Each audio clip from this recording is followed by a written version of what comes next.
Good Wednesday morning.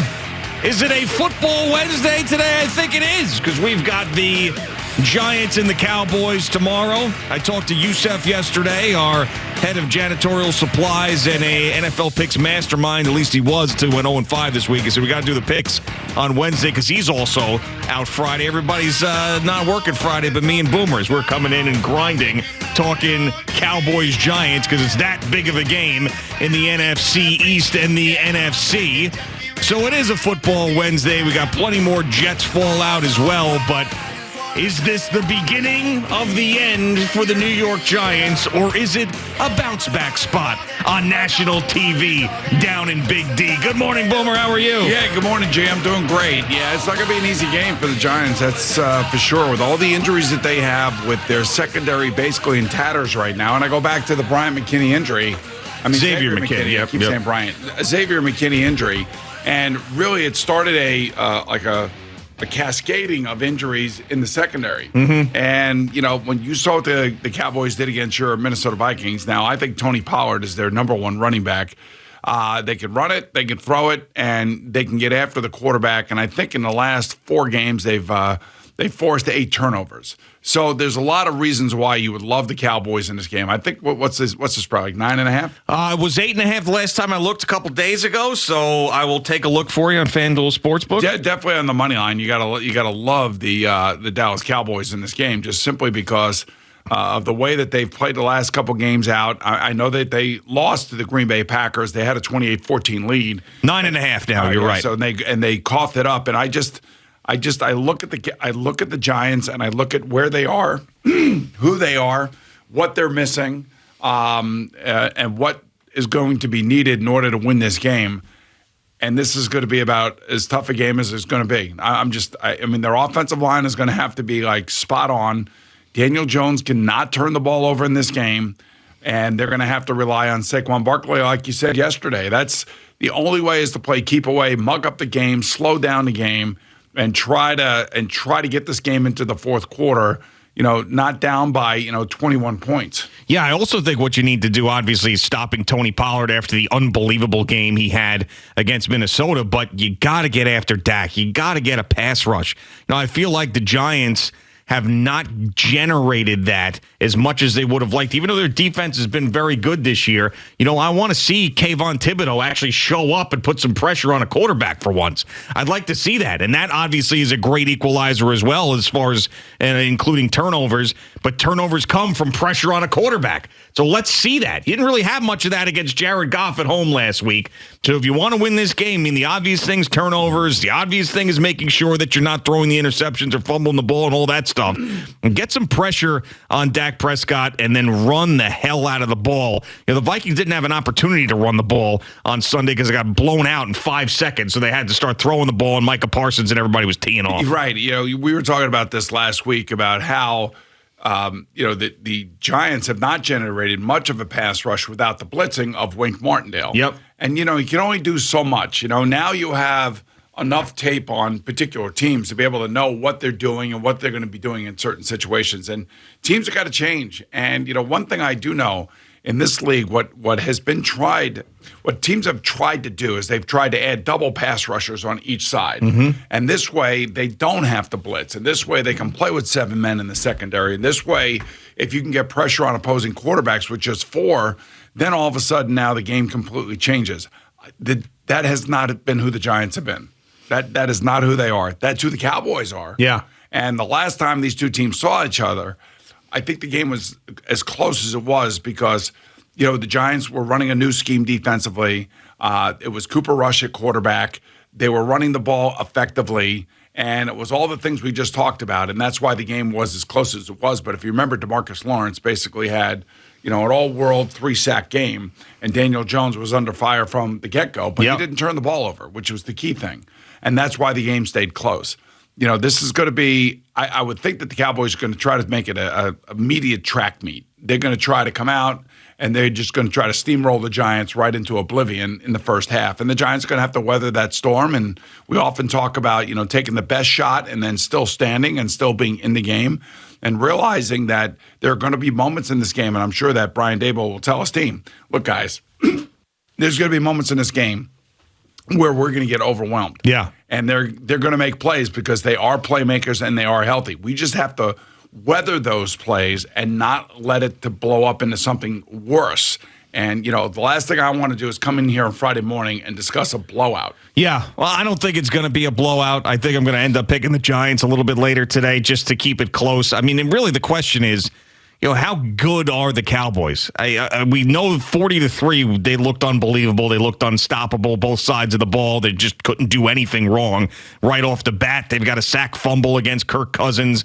I mean, there was absolutely no pressure on Dak. There was just Tony Pollard's all over the place. It was just ridiculous. I mean, they look like a Super Bowl team against the Minnesota Vikings, but we've also seen them struggle. I mean, Dak Prescott, prior to this game, did not look all that good, and then they blew that lead against the Packers. So it's like, are we to believe that the 40-3 Cowboys are now the Cowboys we're going to get for the rest of the year? Well, he threw a couple of interceptions in that game that were just, it's not what he does. And there were 2 interceptions, and then all of a sudden their defense collapsed, and they were able to be run on, and Aaron Rodgers had maybe his best game of the year, him and Christian Watson. Yeah. The Giants are a completely different team. I mean, I felt like coming into this year that, maybe Brian Daboll could get something out of Daniel Jones, which he has. Maybe they can get something out of Saquon Barkley, which they have. They're getting very little from their wide receivers other than Slayton and Wan'Dale Robinson, and Robinson's out now. Yep. I mean, they're getting nothing from their tight end position. Right. Well, Cody Bellinger's out. Obviously, that Galladay's been a mess. The trade of Kadarius Toney. I mean, there's just not a ton of talent there. I mean, so it's Darius Slayton now. It's Lawrence Cager as a tight end.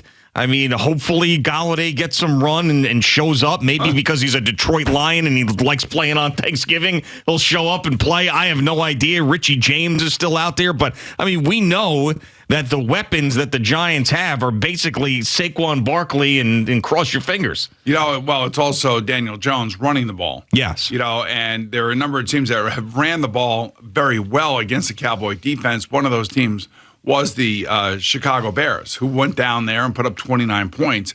And that's where Justin Fields was running all over the place. So Daniel Jones is going to have to be a big part of the running game. And they're going to have to control the ball. They're going to have to eat the clock. It's good. I mean, you can't go toe-to-toe with this team. They just can't. And the Giants can do that. I mean, they can run the ball. I mean, you saw the way that the things they were doing to the Lions on that first drive, and then the Lions figured it out and basically shut it down, is what the Giants have done all year round. It's like they'll run the ball, then they'll roll out Daniel Jones. He'll find a guy that's open. They'll roll out Daniel Jones. He'll run for 7 yards and a first down. And, they just methodically go down the field. Now, all of a sudden, boom, that just stopped in that Lion game when they were scoring points and changed your whole offense. But, I mean, they can do that to you. They could give you a death by 1,000 paper cuts. Well, that's what they're going to have to do. Yeah, but they're going to have to play great defense throughout the entire game. And I don't know if they're capable of that with the secondary in the shambles that it's in. I mean, that's really the question. I think that if I'm Mike McCarthy, I come right out and I'm throwing. I'm throwing because the Giants don't generate pressure with 4. They blitz, and if they blitz, they're going to be putting cornerbacks on an island that don't, they can't do that. Yeah. So some people call this the Odell Beckham Jr. Bowl. And who ends up winning this game or looking like they need a wide receiver more or maybe looking like a Super Bowl contender, Odell Beckham Jr. is going to sign with that team. He's not coming to the Giants. Well, people say it's down to the Cowboys and the Giants. Not coming to the Giants. Unless he wants more money and the Giants are willing to pay him more money, he's not coming to the Giants. But why does every NFL insider believe that the Giants are a finalist then? They believe the Giants are right there. I will believe it when I see it. I just don't see it happening. I really don't. After all the stuff that went on here. Different regime. I know same owner, but different regime. You can say whatever you want. And he's matured. Why would you want to come to one of the worst passing teams in the league? To make it better. You could be the guy right off the bat. You'd be the number one option right off the bat. You wouldn't have to be competing for touches with CeeDee Lamb and Michael Gallup. You would be the guy. You'd get targeted 15 times a game. Where did he go last year? To the Rams. Right. And where was he on the pecking order of the Rams? He was down it. I mean, you had Kupp and Woods and him. you know? And Woods got hurt. Yep. So then it became him. But I'm just saying, like, if I had to look at this saying, okay, I want my best chance to go back to the playoffs and back to the Super Bowl, my best chance between these two teams is going to be the Cowboys. Yeah, I can't argue that. I just wonder if there's some sort of nostalgia there for him and the way that it ended and going back and putting that uniform on, and he never wanted to leave and he has regrets of his actions when he was here and all those things. Give it one more run. You know, as much as it pisses me off, every player wants to play for the Dallas Cowboys. Every freaking player wants to play for the Dallas Cowboys. What if you grew up an Eagle fan? You know, for two reasons. Yeah. You know, they want to put that star in the helmet and they want to be on national television. And then, you know, of course, the state taxes. You know, Sure. that's the other problem. You know, that's the other good thing. If you go to the Dallas Cowboys, you can accept less money and yet net more money in your pocket. That is very true. So I'm just telling you right now, it just makes absolute no sense unless the Giants are saying we're going to go 3 years, $60 billion, which they're not going to do. You know, he's going to end up going to the Cowboys because he wants to be in that uniform. He wants to go to the playoffs, and he wants another chance at the Super Bowl. Yeah. I mean, listen, I can't argue with any of those points. I just keep hearing that the Giants are involved, so they have to be involved for a reason. I mean, if it was just the Cowboys and only the Cowboys, then we'd be hearing from the NFL insiders that he's going to sign with the Cowboys after Thanksgiving, and that's That's probably Odell's agent or somebody in Odell's camp, you know, putting that out there so there's pressure on the Cowboys to maybe come up with some more money. That's all that is. Yeah, but I mean, aren't the Jones family smart enough to realize, you know, what's going on, what's real and what's not, and calling a bluff? Like the way that you're dismissing the Odell to the to the Giants, they could be dismissing it the same way. I'm just telling you, everybody is recruiting Odell Beckham Jr. to the Cowboys. Everybody. Micah Parsons, Dak Prescott, the Jones brothers, or family, I should say, they're all trying to get him to come there. He's going to end up there. Okay. And I don't see another team that I just don't see another team that would take a flyer on him. Well, the Green Bay Packers are out of it now, right? So, the way the way they ended up losing on Thursday night sort of put them out of anything. Would the Eagles or would the Miami Dolphins go after him? I mean, the Eagles go after everybody. I mean, the Eagles, any person who's available who could help. Howie Roseman brings in. Put him on the field down in Miami. Yeah. I mean, as a third option with Waddle and Tyreek Hill, I mean, my goodness. You know, I know that your guy, Justin Jefferson, is a great football player, just absolutely a tremendous wide receiver. And there are a lot of great wide receivers out there. But after watching the Miami Dolphins, and they're back this week, by the way, and who are they playing? The Texans, I think. So when you look at what they're doing and how they're doing it, there's not a player in football that's not a quarterback that affects the game the way that Tyreek Hill affects the game. The speed, where they put him, how Mike McDaniel deploys him and gets him involved, and how many players around him benefit from him just being on the field and what he does to the opposing defenses. It's ridiculous. Yeah, I mean, I can't argue with you today because the Vikings scored 3 points last week and Justin Jefferson went invisible, so I can't really argue with you today, but I still think Justin Jefferson's the last time we saw Tyreek Hill, I think he only had 4 catches in the game.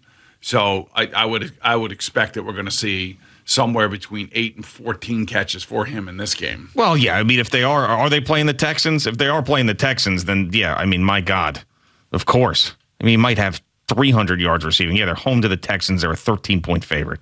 Yeah, so I just think that could you imagine if Odell Beckham Jr. were on that roster? Oh. And, you know, Odell could go play for them and just stay in Miami because I think that's where he's living. Yeah, but it doesn't sound like that's a thing.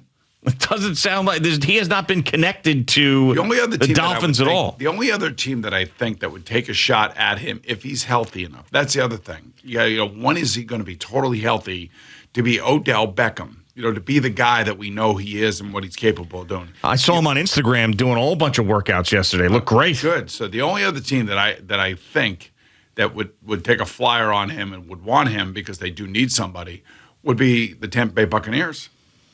Yeah, I could see that too. Tom Brady, if he wants him, he'll get him. You know, that is, to me, so much like the Giants are like the 5th or 6th team on that list. But apparently they're the 2nd team on his list. That's the only list that matters. No, they're not. That's the only list that matters. Thank you for watching. Please like, comment, and subscribe. And don't forget to hit the red bell so you're notified when we have new content.